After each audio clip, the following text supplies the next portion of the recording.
What is up, Chargers fans? I need to talk to you about something serious that happened Thursday night.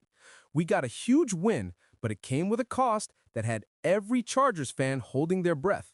Before we dive into the injury update and the trade rumors that could reshape this team, subscribe to the channel. It's free and it helps us out. Okay, let me tell you about Thursday night against the Vikings. We dominated them 37-10 at SoFi Stadium. Everything was clicking on both sides of the ball. Justin Herbert threw for 227 yards and 3 touchdowns. Kimani Vidal had a monster game with 127 rushing yards. Our defense was suffocating. But in the first quarter, my heart sank. Our defensive captain, Derwin James, feels something in his ankle on a blitz play. He tried to come back, but it wasn't happening.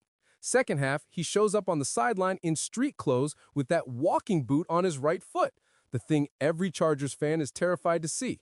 Look, I'm going to be straight with you. When I saw that boot, I thought it was the worst. We've been through this already this year. Remember Joe Alt in a boot? Missed 3 games. Omarion Hampton in a boot? He's on IR right now, and the timeline just keeps getting longer. That boot became a curse this season. But then the news came out Friday morning, and man, we could breathe again. Tom Pelissero from NFL Network confirmed it's a low ankle sprain, not high, and that changes everything. High ankle, weeks out, sometimes months. Low ankle, we're talking days. Might not even miss a game. And check out the timing on this. We played Thursday night, so we got a mini bye before the next game. 9 days of rest before we face the Titans on November 2nd. Ian Rappaport said there's a legit chance Derwin doesn't miss a single game because of this extra recovery time. Wait, you understand what this means? Our best defender, the guy who runs everything back there, might come back 100% without missing anything. Derwin's got 49 tackles this year, leads the team. 6 quarterback hits, 5 tackles for loss, 1 interception. He's in on every play. He's the brains and the muscle of our defense. But here comes the problem, and this worries me for real. Tony Jefferson, who's Derwin's backup, hurt his hamstring in that same Vikings game. Left early, too. And we already had Tarheeb still with a knee scare, though he confirmed later he's available. So look at the situation. If Derwin can't make it back in time and Tony's banged up too, who's holding down that position? We had to put rookie R.J. Mickens on the field way more than planned on Thursday. He held his own, but it's not the same level. Derwin's MRI came back Friday. Still no complete official update, but all the sources are pointing to the same thing. Low risk, quick recovery, probable return against the Titans. After that, we got the Steelers at home on Sunday Night Football, and then comes our Week 11 bye. I'm confident but cautiously optimistic because we know how it is. Chargers and injuries, old story. This year, we already lost Rashawn Slater for the entire season, lost Najee Harris for the rest of the year. Omarion Hampton's taking longer than expected. It's a lot of hits. But look, what keeps me hopeful is that low ankle sprains are treatable. Time's on our side, and Derwin's a warrior. If there's anyone who comes back quick and strong, it's him. And check this out. Against the Titans, a team with one of the worst offenses in the league, 32nd in yards per game. Even if he's not 100%, we can manage it.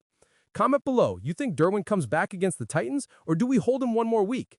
I want him on the field, but I don't want to force it and lose him for longer after. And then there's a trade rumor that could change our entire offense. And look, what's coming next could solve some of our depth problems. Check out the name being speculated to come to our backfield. Breece Hall from the Jets. Yes, that Breece Hall. 24-year-old running back who's on pace for his first 1,000-yard season.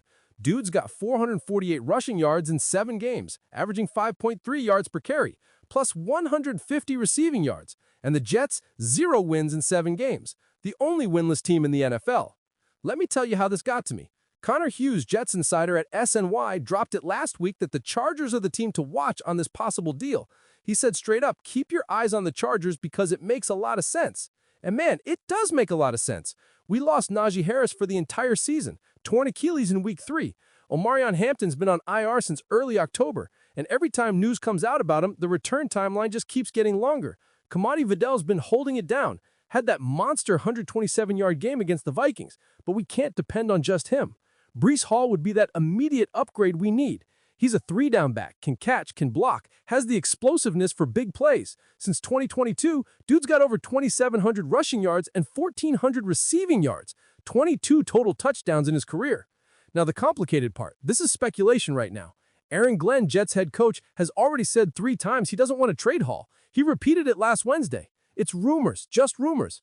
Breece himself said he wants to stay in New York, that he loves being a Jet. But here's where it gets interesting. The Jets are 0-7. They're the only winless team in the NFL. Braylon Allen, Breece's backup, is injured with an MCL and won't be back before December if he comes back at all. Hall's contract ends this year. He's going to be a free agent in 2026. So, think about it with me. If you're the Jets, what do you prefer? Try to turn around a lost season with him and lose him for nothing in the offseason, or grab a 4th or 5th round pick now and start rebuilding. ESPN put Breece as the 3rd best player available before the deadline. Jeremy Fowler gave him 35% odds of being traded. Connor Hughes said his market value would be a 4th rounder in the best scenario, more likely a 5th. And look, what's coming next isn't about offense. It's about protecting our quarterback. And the name might surprise you. Joel Bitonio, 7-time Pro Bowler, 34 years old, one of the best guards in the NFL over the last decade. And he's with the Cleveland Browns, a team in complete transition. Cody Benjamin from CBS Sports put the Chargers as a logical destination for Bitonio before the deadline. And the logic makes sense, but I'm going to explain why I'm cautious about this one. First, the context. Our offensive line has struggled this year. Rashawn Slater, our Pro Bowl left tackle, tore his patellar tendon in training camp, out for the entire season. Joe Alt missed 3 games with his ankle. We've had other guys on the injury report every week. And Justin Herbert, 20 sacks in 7 games. He's among the most sacked quarterbacks in the league. So yes, it would make sense to bring in experience, bring in stability, bring in someone who's seen it all in his career. And Joel Bitonio is exactly that. Dude has a 76.3 grade on Pro Football Focus this year. 3rd best guard in the league among 82 qualified. Grade of 71.4 in pass protection, 73.9 in run blocking. He's still playing at a high level at 34. And check out his track record. Since 2016, Bitonio has missed only 2 games in 9 seasons. That's durability. That's reliability. That's the type of veteran you want in the locker room of a team competing for the playoffs. But here comes the problem, and it's big. The Browns probably shouldn't be selling their best offensive lineman while developing a rookie quarterback. Dylan Gabriel started the last 3 games for Cleveland. You don't take protection away from a rookie quarterback. It doesn't make sense for his development. Cody Benjamin admits this in his own article. He says Cleveland probably shouldn't do this, but he argues the Browns are in transition, that Bitonio is not getting any younger, that it would be his chance to finally play for a real contender. And look, that gets me, because the guy deserves it. 12-year career, always excellent, always available, always professional. And how many playoff games does he have? Only 2 since he was drafted in 2014. That's sad for a player of this caliber. If he comes to Los Angeles, imagine the impact. He'd play guard, stabilize the interior of our line, give Herbert more time, open up holes in the run game, and he'd bring veteran leadership at a crucial moment of the season. So look, I would love to have Joe Bitonio protecting Herbert. Who wouldn't? But let's be realistic. The chances of this happening are way lower than the running backs. This is more fan dream than real possibility. Comment below, would you give up a 3rd rounder for Bitonio, or would you rather spend the pick on a running back and trust the line we have?